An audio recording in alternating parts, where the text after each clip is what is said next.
నాకు బాధలు ఎక్కడున్నాయమ్మా? దొరకలేకపోతే నేను ఒక్కడిని ఎక్కడైనా ఎలాగైనా బ్రతకాలి, హాయిగా బ్రతకాలి. దుర్గ లేకపోవడమే నీకు హాయిగా ఉందా అన్నయ్య? బాధలు లేకపోవడమే హాయి కదమ్మా. ఒక్క మాట అడుగుతాను చెప్పన్నయ్యా, నీ అప్పులు నీ బాధలు దుర్గకి ఎన్నడైనా చెప్పావా? లేదు. ఎందుకు చెప్పలేదు? సరే,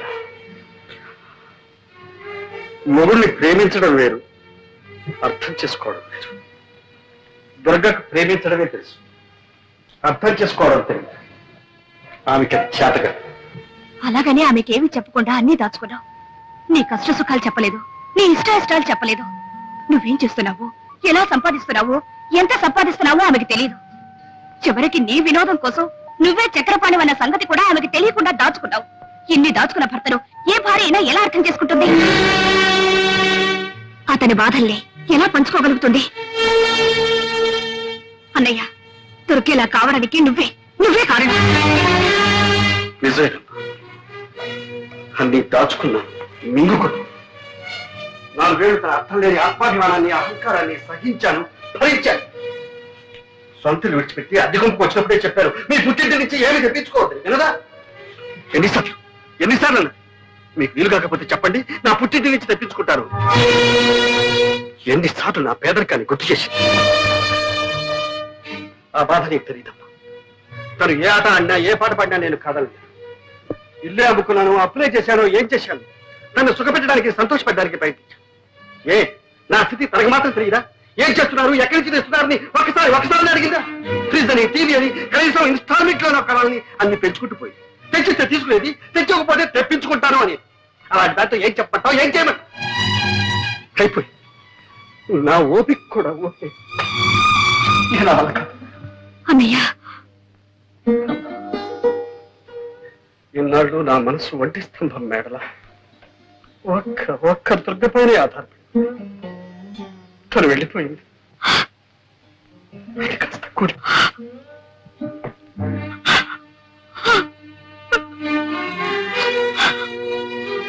నువ్వెందుక మా కంగారు పడతావు? నేను చచ్చిపోతాను అనుకుంటున్నావా? నో, లేదా, నేను అంత తేలిగ్గా చచ్చిపోలేదు. నేను గనకపోతే నాకున్న బాధలన్నీ అనాథలై, అందుకని నేను పోను. అమ్మా కవిత, మీ డాడీ రాలేదేమమ్మా? మా డాడీకి ఒకటి జ్వరం, తలనొప్పి. ఏ డాడీ కొంచెం బాగాలేదా? అవును తాతయ్య. మరి మమ్మీ నువ్వు వచ్చేసరే? మా డాడీ మమ్మీ పోట్లాడుకున్నారు, ఇక నేను వచ్చేసింది. ఓహో, అలాగమ్మా, నీకేం భయలేదమ్మా. డాడీ దగ్గరికి నేను పంపిస్తాను. వెరీ గుడ్ తాతయ్య. వెరీ గుడ్, నువ్వు వెళ్ళి ఆడుకోమ్మా. ఏమిటండి ఇది?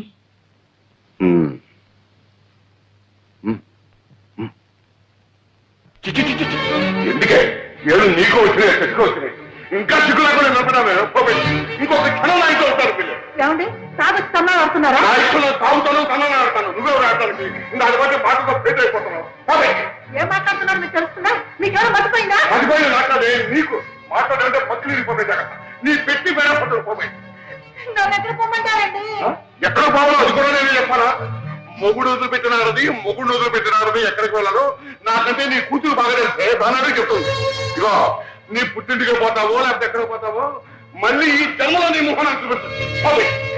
మొగుడంటే, ఇల్లంటే ఒక గౌరవం ఉండాలి. ఏమిటే పెద్ద శ్రీరంగ నీతులు చెబుతున్నావు? నేను మగాన్ని, నీ మొగుణ్ణి. నా అవసరాలు నాకుంటాయి, అవన్నీ నీతో చెప్పాలా? నాకు అర్జెంటుగా 1,00,000 రూపాయలు కావాలి. పోయి పుట్టింటికి వెళ్ళి తీసురా. ఉన్నాయి కానీ ఈ అప్పకు లక్షలు కోట్లు. అయ్యో, ఏమిటి నీ కర్మ? మా నాన్న ఏమని అడుగుతానండి? అడిగితే మీరెంత చులకడైపోతారు. పుట్టి నుంచి డబ్బు తెస్తే మీ మర్యాద ఉంటుందండి. మర్యాద ఏమిటే మర్యాద? నీకు అవసరాన్ని తెచ్చుకున్నావుగా, నగరం, చీరలు, బీరువాలు, పోషణలు. ఏ నాకు తెచ్చారా నీ మర్యాద? ఆడదాని మీద చెయ్యిస్తావా? నీకు సిగ్గు లేదు? ఏమో, ఏంటి సిగ్గు గిగ్గు అంటున్నావు? ఇది మా భార్య భర్తల విషయం, నువ్వెవరు కలిగి చేసుకోవడానికి? నీ ఇంట్లో నీ పెత్తనం చలాయించుకో. ఇది నా ఇల్లు. నేనేనాడు ఇంట్లో కాలు పెట్టానో ఆనాడే నా ఇల్లు. నీకేం సంబంధం? వదిన మొగుడితో ఏదో బుద్ధిగా కాపురం చేస్తున్న దానిలో తగుదనమ్మా అని వచ్చి నీతో చెప్తుంది నీతులు.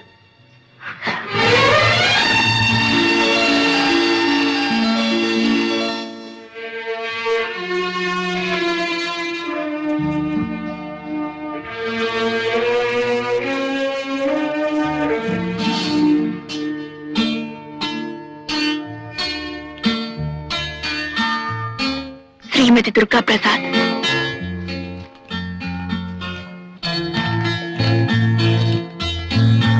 దుర్గా, నువ్వు వెళ్ళావు. ఈ ఇల్లు, నా కళ్ళు, నా మనసు అంతా ఖాళీ అయిపోయింది. నా ఆరోగ్యం బాగోలేదు. తొందరగా రా. వీలైతే త్వరలో కొంత డబ్బు పంపిస్తాను. ఈ ప్రసాద్.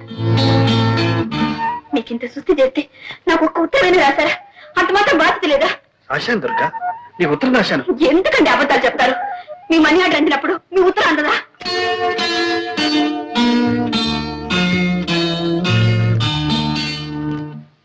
దాంపత్య జీవితం మధురాతి మధురంగా మలుచుకోవాలంటే ప్రతి భర్త ప్రతి భార్య ఒక్కసారి కాదు 100 సార్లు చదవాలి చక్రపాణి గారి ఆత్మార్పణని. భగవద్గీత ఎన్నిసార్లు చదివినా ప్రతిసారి అంతో ఇంతో కొత్త అర్థం గోచరిస్తుంది, కొత్త ఆనందం కలిగిస్తుంది. అలాగే ఆత్మార్పణ నవల చదివితే అలాంటి ప్రయోజనమే కలుగుతుంది. మహిళా మండలి అధ్యక్షురాలు శ్రీమతి యశోధర గారికి ఈ ఆత్మార్పణ మొదటి ప్రతిని ఇవ్వటం చాలా సముచితంగా ఉంది. చక్రపాణి గారు కూడా 2 మాటలు చెప్పాలి.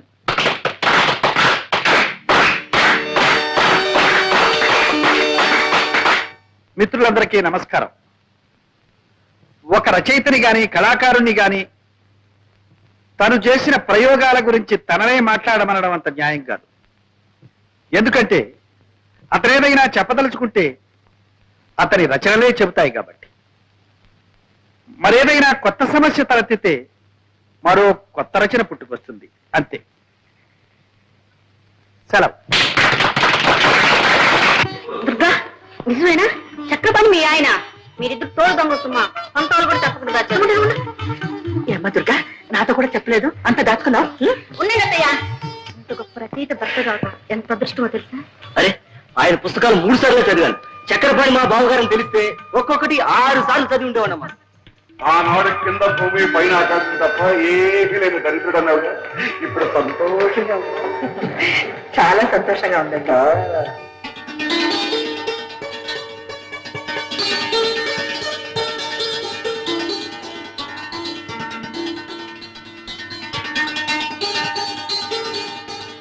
కలం పేరు చక్రపాణి, అసలు పేరు ప్రసాద్. కలం పేరు చక్రపాణి. వాడొక బచ్చం, పుట్టి 2 ఏళ్ళయింది. పంది పిల్లల్ని ఏం చూడు, ఒక మందర. కోడి పిల్లల్ని పొదుగుతుంది ఓ 20-21.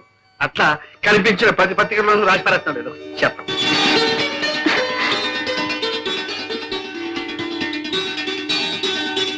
ఆత్మార్పణకు మరో పేరేనా? చెల్లి సరళకు అంకితం.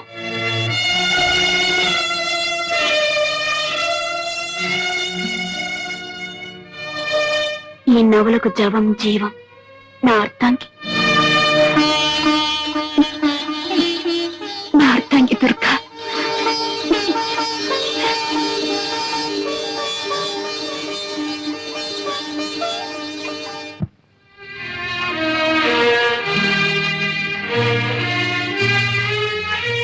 సరళ, వదినా వచ్చావా?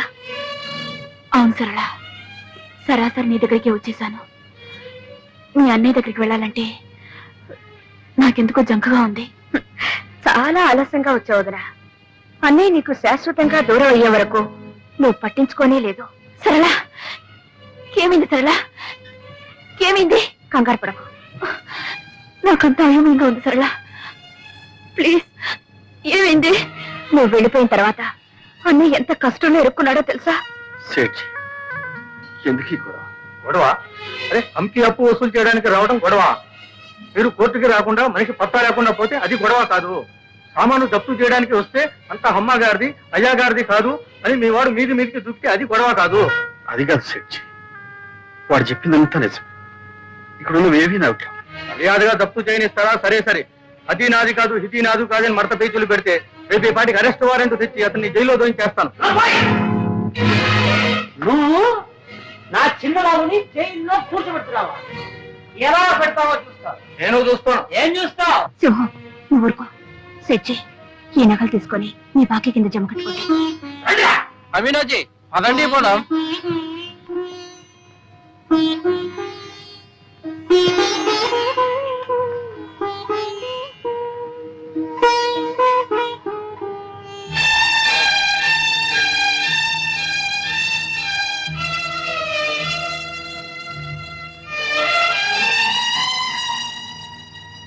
సరళ,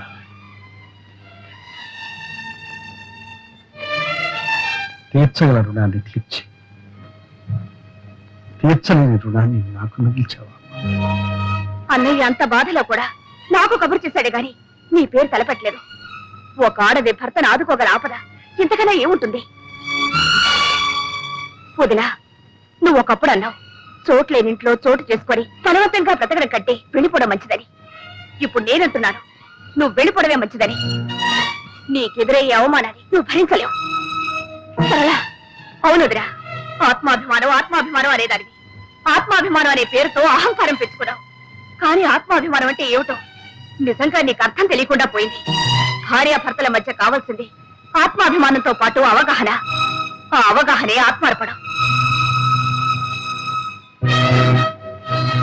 ఇదిగో నా నగలు కాదు, నా అహంకారం. నీ నగలు విడిపించుకో. నేను నా స్థానం పోగొట్టుకున్నట్టే దాన్ని తిరిగి సంపాదించుకోగలను. నేను ఎన్ని తప్పులు చేసినా ఆయన నన్ను క్షమిస్తారు. నాకు ఆ నమ్మకం ఉంది.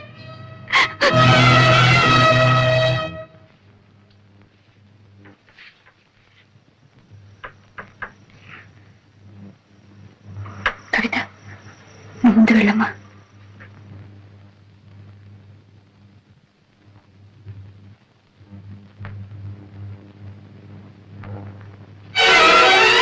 కవిత,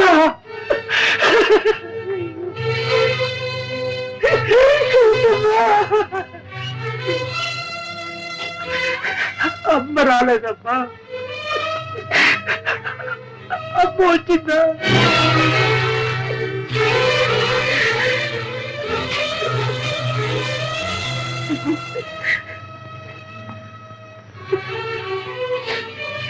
ఇప్పుడు వచ్చి ఏం ప్రయోజనం అమ్మగారు? అంతా అయిపోయింది.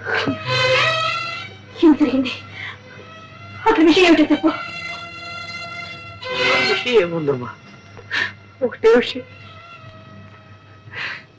జీవితంలో ఆఖరి నాటకం ఆడిపోతున్నానని చెప్పించింది బాబు, వెళ్ళిపోయానమ్మా. తగ్గేది బతిగా ఉందమ్మా.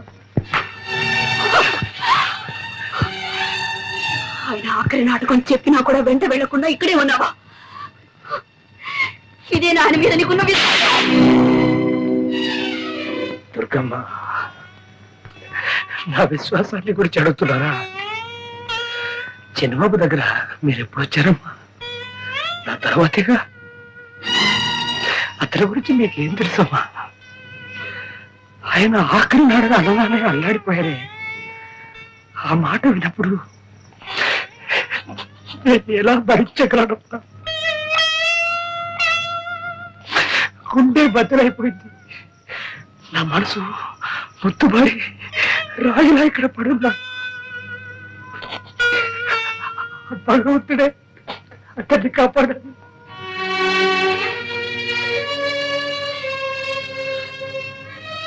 నాటకం ఎక్కడ? కళాభారతిలో.